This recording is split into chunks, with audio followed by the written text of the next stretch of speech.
இறக்கி விட்டு இந்த பால் விளாட்ணும். இப்போ பெரியப்பாவுக்கு டயர்டா இல்லை.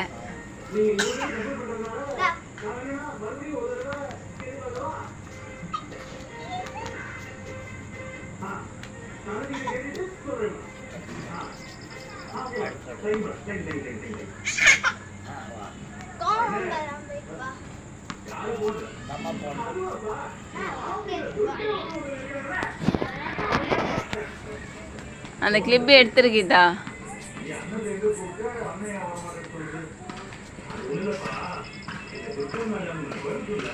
அப்படிலாம் இழுக்கக்கூடாது.